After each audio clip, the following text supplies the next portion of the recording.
Let's get to our man, Ed Kracz, joining the show now on this Thursday edition of Birds 365. Ed, how you doing on this Thursday, man? Hey, man, doing good. Doing good. Nice sunny day out there. Ready for some football. Yeah, nice and cool. Can't wait. It's starting to feel like football, Ed. Yeah. Finally getting a little bit cool. And the Eagles are back, thankfully, after the Phillies let everybody down in the city. So now all the pressure's back on your Philadelphia Eagles. Let's start with Jaylen Hurts because what'd you make of it? Nick Sirianni out of nowhere. Harmony. We're having great moments. That is not typical Jalen Hurts. No. Going out of his way to bring up the relationship with Nick Sirianni. My theory is Jeffrey Lurie brought him into the principal's office. What's Ed Kratz's theory? Yeah, I mean, that's as good a theory as any. Maybe he doesn't want to be a coach killer. Like, we see Aaron Rodgers getting blamed for Robert Saleh's firing, and, nobody wants that stigma attached. I mean, Rodgers even came out and denied that he was the reason. So, maybe he saw what happened in New York, or maybe he just came to a realization that, listen, I have to, pull from the same side of the rope as these coaches if we want to get where we want to go. And if I want to be the best quarterback I can be, it could be any of those things. It could be all of those things. But it was come to the light moment for Jalen Hurts yesterday, and a kumbaya. Everybody's happy now, it seems. He threw that vote of confidence at Sirianni's feet. And, we'll see if this harmony translates into more wins than losses over these next 13 games. Yeah, they're playing the Browns this week. The Browns are 0-3 versus the NFC this year. They lost to the Cowboys. They lost to the Giants. They lost to the Commanders. They're not going to blow this game, right, Ed? People, by the way, real quick, people are starting to turn me because the Browns have talent. They're injured. I don't know who's coming back. It's a long injury. I mean, Ed, you heard Lane Johnson. You saw what Jordan Mailata said about Myles Garrett. It starts there. That dude can wreck a game by himself. Yeah, absolutely. Mean, why is everybody acting like the Cleveland Browns are the worst team in football? They're not even. They're talented. They got a bad quarterback who's playing poorly. It's because that's right. It's because their offense is not very good. I mean, they're down near the bottom of the league in a lot of measurable offensive stats. Deshaun Watson isn't what he was during his Houston Texan days, but this defense is still rock solid. You mentioned Myles Garrett. You still have Zadarius Smith on the other side. I like that linebacker from Notre Dame, Jeremiah Owusu. Koromoa. Yeah. Nice. Koromoa. Yeah. I remember talking to him on a Zoom call back in the COVID days when we were doing Zooms instead of pro days or rather than the combine. And he said that he talked to the Eagles and he would love to become a Philadelphia Eagle, but it just didn't plan out that way. But, they've got talent on that defensive side of the football. There's no doubt. And it's a Jim Schwartz defense. We all remember Jim Schwartz from his days here in Philly, took the Eagles, helped win the Super Bowl there. So it's going to be a tough test for this defense or for this offense, I think, against this defense. Now, you have to hope that Deshaun Watson doesn't find his footing against the Eagles defense, which has kind of been up and down. And we'll see if they play better coming out of the bye. But I don't think this is going to be an easy game like many think. I mean, the Eagles never play easy games. They're always, these one-score tight affairs. They haven't scored a point in the first quarter. If they don't do that this week, then the Browns are going to be in the game, and they're going to get more and more confidence as the game goes on. So, the key to me is the Eagles coming out and starting fast and playing from ahead and making. I hope Nick Chubb's not back. That changes things too. Is he supposed to be back? They started his practice window, but he's coming back from a very serious injury. But he was maybe the best back in football when he got hurt. Yeah. He's not going to come back. If he comes back, he's not going to be suddenly the best back. You would think that the tackles, Jack Conklin and Jedrick Wills, that's one of the best tackle duos in the in the NFL. They're close to being back together. They haven't played together much. David Njoku's hurt. You remember that guy? My God, at You talk about an impressive physical specimen. When they were here, and you went to Cleveland, I think when they did back-to-back years of joint practices. And the two guys just Miles and David and Njoku, it's like, what do you do with this guy? I mean, he's like a monster. They have a ton of talent, and everybody's acting like Vanderbilt's coming in here for Zander. Yeah. I mean, be careful with this team. That's all I'm saying.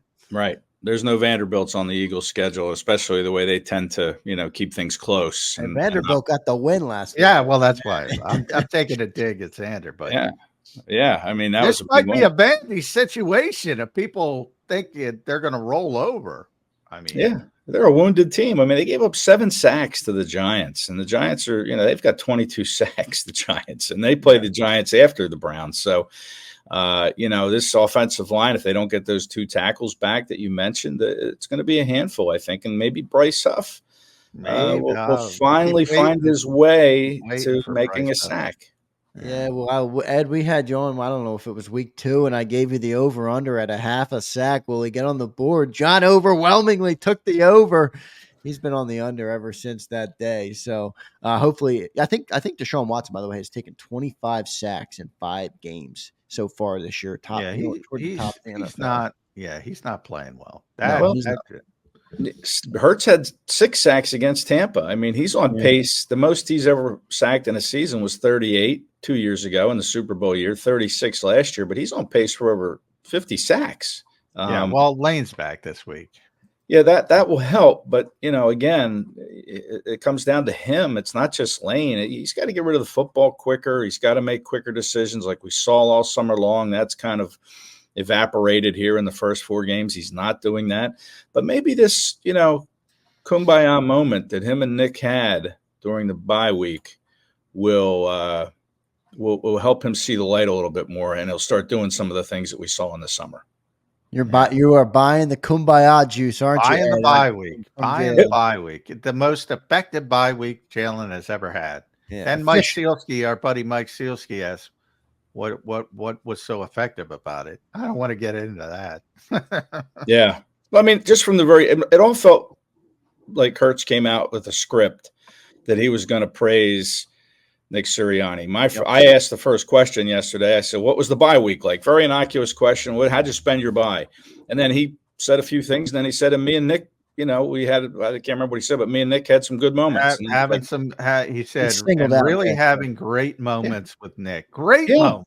Right there at the end of that answer. And then boom, there was the floodgates. And, a few of us pounced on it. And we tried to follow up as best we could with it. And, he gave a little bit more and more. We had a moment of harmony was kind of how he put it, which kind of indicates that it hasn't been harmonious for these first few months, probably dating back to last year.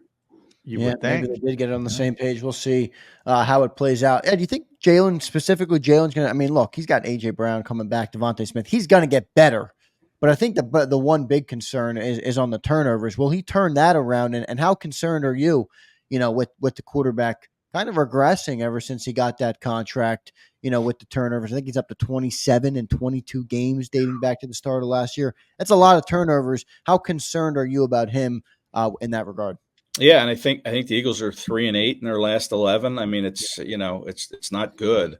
But hey, listen, if you want to point out a bright spot, Jalen Hurts did not throw an interception in Tampa, which snapped a streak of 7 straight games in which he had thrown an interception. It didn't result in a win because he still had that key fumble inside the red zone. I'm still concerned. There's no doubt. I mean, until he proves that he can play a turnover-free game, he only played 3 games last year where he did not commit a turnover out of the 17, which is just remarkable when you think about that. And he hasn't played a game this year where he hasn't committed a turnover. So until he starts to put together not just one game without a turnover, but until he strings together some of these games without a turnover, I'm going to be concerned.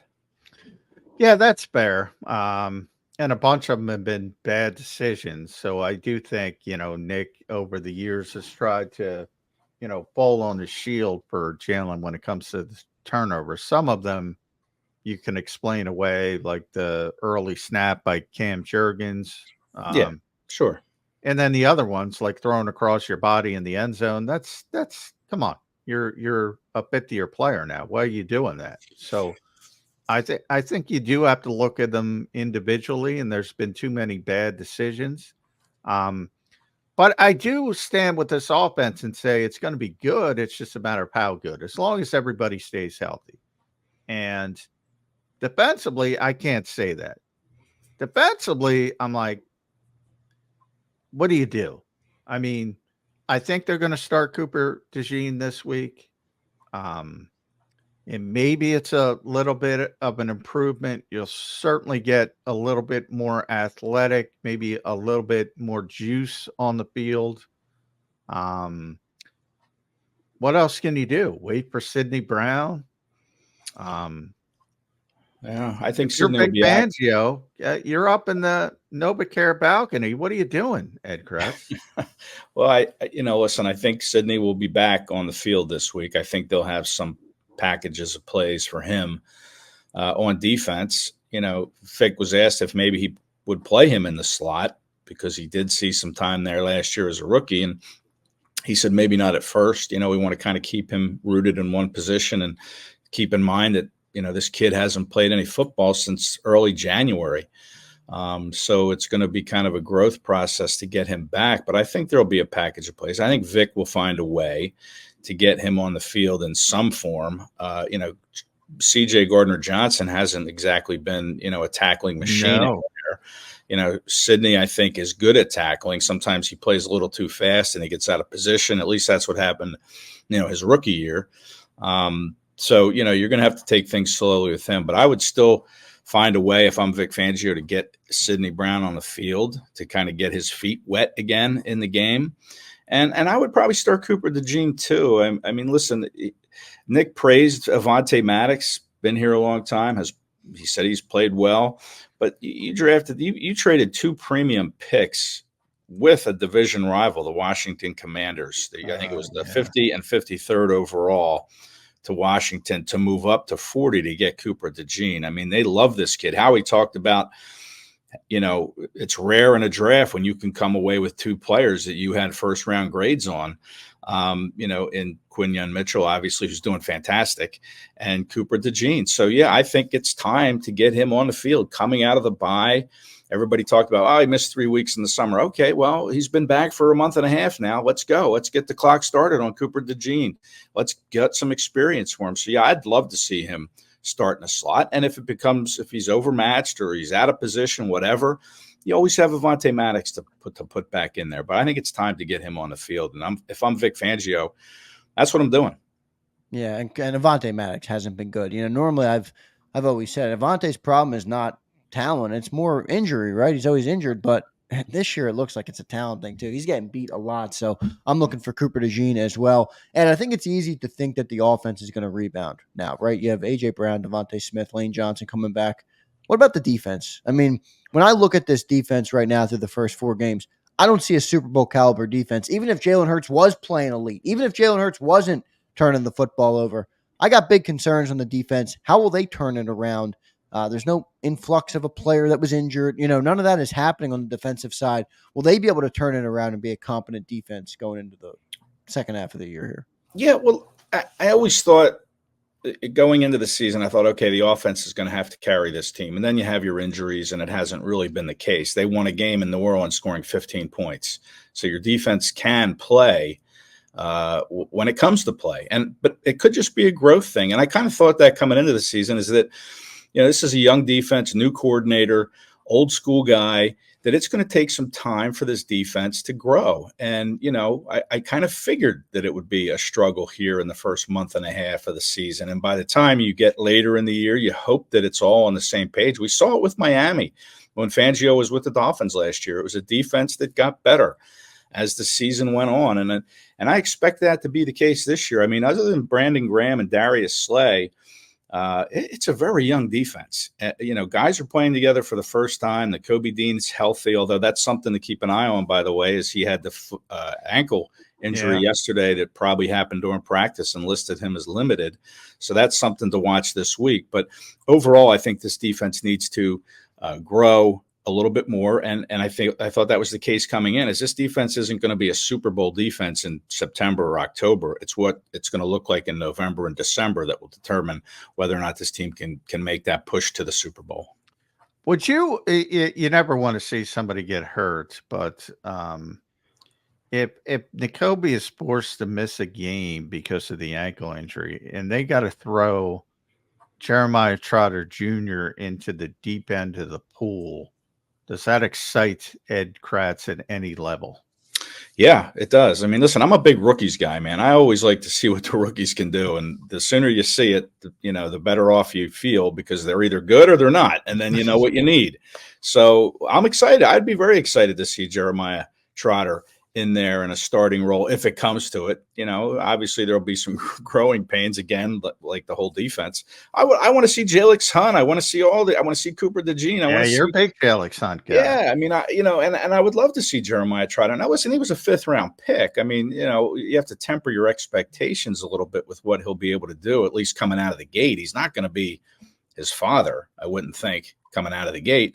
But let's find out about him. The sooner the better, in my opinion. So, I hate to see Jakobi get hurt, and if he has to miss a game, that would kind of suck. But at the same time, throw Trotter in there. Let's see what he can do. Let's see if he can play that middle like the Eagles think he can. And then if he can't, well, then you got to go find another one next year. Yeah, and you got to beware of the dog, Ben Van Sumeren. To your point about Jalen Hunt, though, for those people clamoring for Jalen Hunt, it's not going to happen this week. It might happen down the road, but we did learn yesterday that he's playing Myles Garrett in practice, and that means he's on the scout team, and that means you're going to get 60 minutes of Bryce Huff again. So they're not pulling the plug on the $51 million man.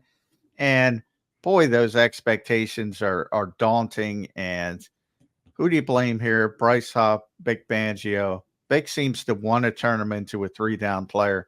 He's not a 3-down player. If you don't have a 3-down player, why don't you try to make him a specialist like he was with the Jets? Why are the Eagles trying to straddle this fence?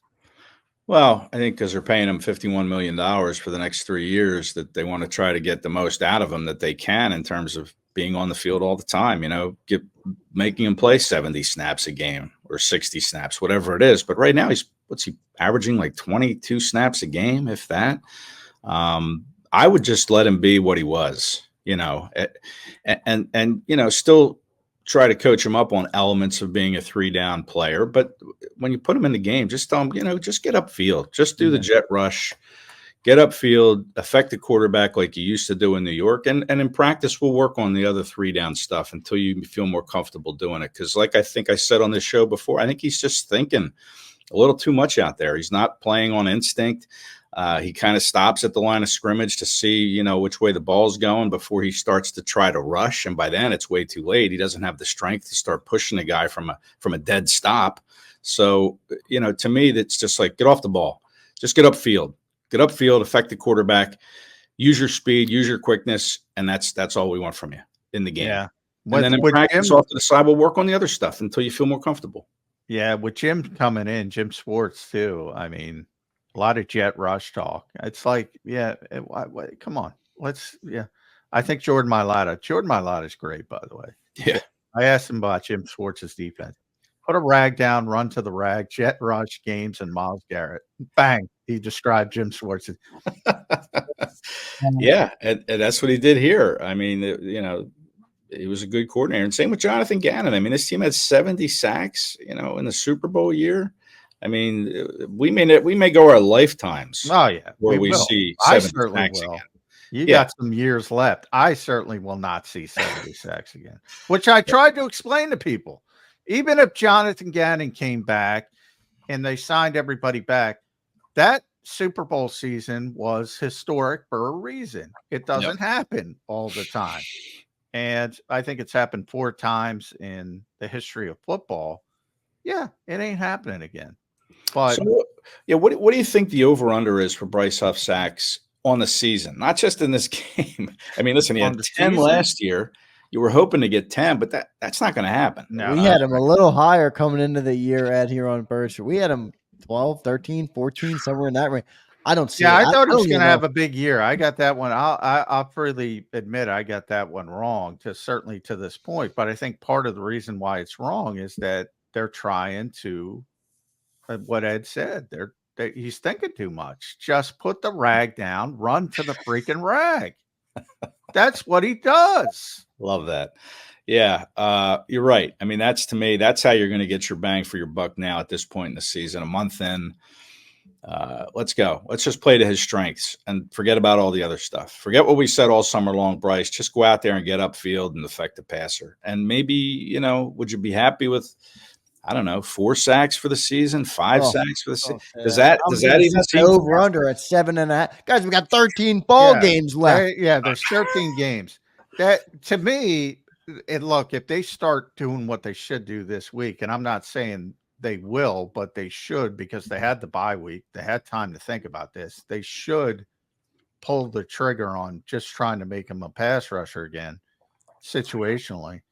Then Zander, 7.5. That's a good number. He better get to 7.5. Boy, I think that's high. I'm taking the under right now. But I'm here, and I'm going against my own. If they're going to use him the way they used him in the first 4 games, no shot. 7.5. Right. I'm hoping they came to the right conclusion, but we'll see. We'll see against Cleveland and by the way, that's a quarterback that will take a sack, to say the least. So I think taking the over on 7.5. No, I said it's a good number. No, I got to see. I'll tell you Sunday. If they change, I'm taking the over. If they don't, I'm taking the under. So you're hedging your bets, huh? Yeah. Okay. He's riding the fence. John has another career post Eagles talk coming up in politics. Riding the fence on that one. Well, no, it's common sense. This is the bye week. This is where they should have taken a step back, the coaching staff, and saying, we're fucking this kid up. And they should make the correction. If they don't make the correction, then it's going to be under. If they make the correction, that's not straddling the fence. I'm saying, hey, Vic Fangio, you're the Italian god of defense. If you're not smart enough to figure that out on the bye week, that's on you. Yeah, that nickname will be revoked if he cannot figure it out. That is a nickname for somebody that will figure it out. He better figure it out. And I know you got a heart out here. Thursday, you reserve the right to change this. Okay, whether it's on SI.com, wherever you do it, on Twitter. What's your prediction for the Eagles-Browns Sunday matchup? Yeah, well, let me just first say I think Brandon Graham has a better shot of getting 7.5 sacks this year than Bryce. I love Brandon. And Brandon Graham's going to he's setting a milestone on Sunday, right? He's going to play in his 200th career game. Yeah. Nobody's done it in Eagles history. Yeah, it is. Jason Kelce. He's already got the Eagles record. Yeah. There's a long list of guys that have played 200, but never in Eagles history. Kelce had 193. Cox and I think David Akers had 188. Yeah, they were right in that range. They were in that range, but nobody has done 200. And when you look at how his career started, he missed 2 full seasons basically with a knee injury and then an Achilles injury later. So, he would be well above 200 had he not missed that time, but injuries happen.